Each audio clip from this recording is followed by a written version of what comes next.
Hello, this is Brandon Johnson. This is my EDL 850 Module 14 case study. Category 1, Problem Identification. What do I know? The first thing I know is that the school is an affluent school. The students come from very wealthy family demographics, and they have the latest tech and fashion. I know that students in the class are in a competition for the valedictorian and salutatorian race, so every percentage point within their classes matters, and in the the receiving of those honors.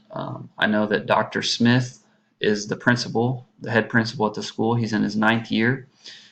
He has received an honor for Principal of the Year. I know that Miss Tate is the teacher involved in this incident, and she is the first-year teacher whose instruction has caused some animosity from some of her students and parents due to the extreme stress and workload that she gives her kids. I know that Dr. Smith has received numerous calls about the workload and stress that the students are under with, as it pertains to Miss Tate's class. And I know that Dr. Tate has had many discussions with Miss Tate about her class, but no change has happened. I know that Miss Tate has received an anonymous email of a Facebook page that was created with offensive comments and a message stating, "Who wants Miss Tate to disappear?" When questioned by Dr. Smith about the incident, Miss Tate stated that she believes William Hall was the creator of the page. She states that he's very tech savvy and that he does not like her. What do I need to know? First thing I need to know is, did Dr. Smith or Miss Tate involve local law enforcement once the threat was received? I need to know, was the threat made at school or outside of school? I need to know, is this the first incident where Miss Tate has felt threatened? I need to know, did Dr. Smith notify the district superintendent of the incident to seek advice on what to do? I need to know, is William Hall a student that gets in trouble frequently?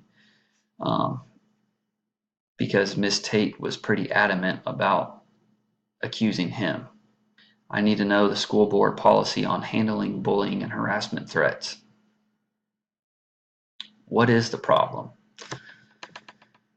So the problem is a threat or prank was made involving Miss Tate, and she is extremely upset and does not feel safe. I need to figure out who is involved in this incident. Is it a student, multiple students, or possibly even a parent of a student? I need I need to figure out, along with the threat to Miss Tate, she's also having issues with students in her class, and I need to figure out, a way to resolve those issues. Ms. Tate has not changed her approach on teaching with suggestions made from the head principal. So we need to figure out a way, that we can help her out with some of her teaching strategies. Plan of action. The first thing I'm going to do is notify the superintendent of the incident so that we can collaboratively work together to resolve the issue. I would then go ahead and notify local law enforcement or the school resource officer of the threat so they can be involved as needed. I would also involve the district tech team to see if they can figure out if the threat was made while at school. I would then question a few students, first starting off with William Hall and then some of the other students within the class, to see if they know any information in regards to who started the threat or made the threat or prank. I would contact those students' parents to inform them that I had a discussion with them so they are aware of the situation. And I would support Miss Tate in whatever way possible. She may need some time off until the incident is resolved or until she feels comfortable coming back to school.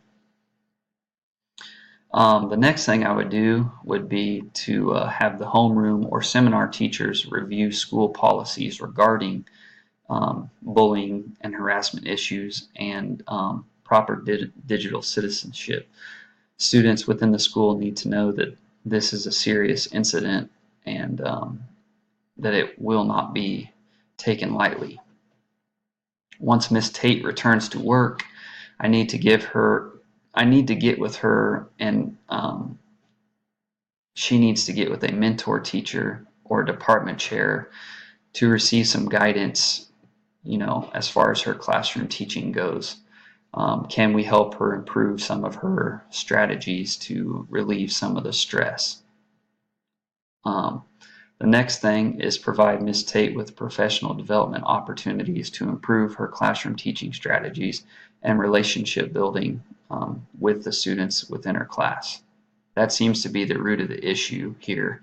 Some of the students are upset with what's going on in class, so that could be why the threat or prank was started in the first place. Strategies to implement my plan. So first of all, communication with the superintendent and the administration staff on ideas for the best possible solution for all stakeholders involved within the case. I need to know that all threats and pranks should be taken seriously when implementing my plan, and keep that in mind. I need to keep in mind also the school board policy. If a person is found guilty, the punishment needs to be in line with those district policies. And lastly, I need to let local law enforcement handle the legality issue outside of school between Miss Tate and the offender if one is found. Promoting the success of all students. What is best for students? So first and foremost, the safety and security of staff and students is very important.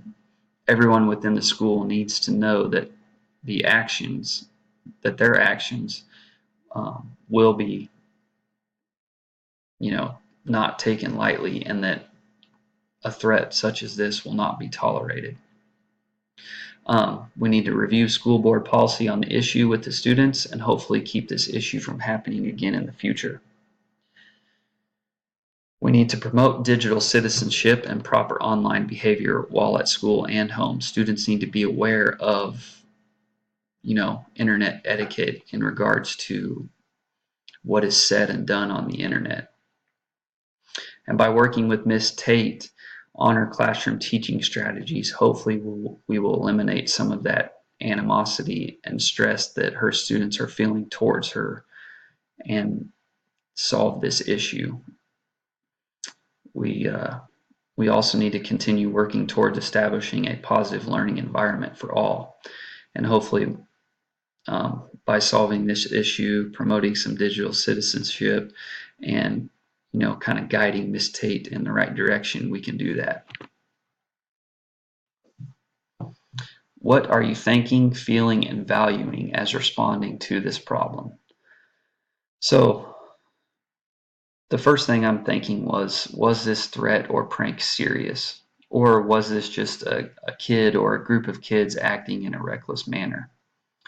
The next thing I'm thinking, was local law enforcement involved in the handling of this case? If it was a serious threat to her life, were they involved? And the last thing, what can I do or we do as a school to help Miss Tate relate better to her students and improve her classroom teaching? What was I feeling? First of all, I feel for Miss Tate, being that this is her first year teaching. She has the stress of that, but then she also has the stress of having to go through a situation like this. So I feel for her, and I feel for her safety. I'm angered that a person would do something like this to a staff member within the school. And the last thing I'm feeling is the need to figure out who did this and punish them accordingly. so that further incidences such as this do not happen. What do I value? Well, first of all, I'm valuing collaboration and resources. I know that I alone do not have all the answers to solve this issue, so I need to collaborate with my superintendent and my fellow administrators in regards to how to handle this issue. I value the safety and culture of the school community and wanting to keep that in line. And the last thing, I value the use of internet and the aspects that it can bring to the education experience, but I also value etiquette while using the internet, and I value consequences if it is misused. What issues are still unresolved or open to further investigation? So some of the things that are unresolved in regards to this case would be who started the page, and was it really meant to as a threat to Miss Tate's life, or like I said, was it kids just messing around? What will the punishment be for the offender if they are found? How will Miss Tate rebound from this situation? Will she continue to teach? Being a first year teacher, this is a pretty stressful situation to go through. Is she going to even want to come back to the classroom? And do we as a school community need to do more to promote ethical behavior on the internet? Is this a common issue at the school? Something that's happened before? And what can we do to keep it from happening again? How do you, the education leader at the building level, apply knowledge that promotes the success of every student by acting with integrity? I first feel that I acted with integrity as I took the threat as a serious incident. I consulted others for advice and I followed policy on how to handle the situation. I questioned students and communicated with parents so they are not in the dark in regards to what is happening with their children. I also supported Miss Tate with how she responded to the situation, and I want to provide her help within the future to better her classroom teaching. How did I handle the situation by acting fairly? First, I considered how Miss Tate was feeling, how she felt threatened, and I took this as a serious offense. I talked with William Hall and other students trying to resolve the situation, but I also kept in mind that no evidence pointed to their guilt. Basically having open-ended conversation with them, trying to get to the root of who created the page. I also offered to help Miss Tate in the classroom and hopefully resolve the issue she is having with students and parents in regards to how her class is ran and operating. And then lastly, how did I handle the situation in regards to an ethical manner? Again, I took the threat and prank as a serious incident. I kept in mind what is best for both the teacher and the students while trying to resolve the issue. The promotion of digital citizenship, the getting Miss Tate help with a mentor teacher and possibly helping correct some of the issues that are going on within the classroom. And then lastly, I tried to establish and maintain a positive school environment by reviewing policies and promoting proper etiquette while using technology. I wanted to make sure that students knew that ethical behavior while using technology is extremely important, and making sure that they keep that in mind for future reference. So again, this is Brandon Johnson, and this was my EDL 850 Module 14 case study. I want to thank everybody for watching, and thanks for a great class. Have a good day. Bye.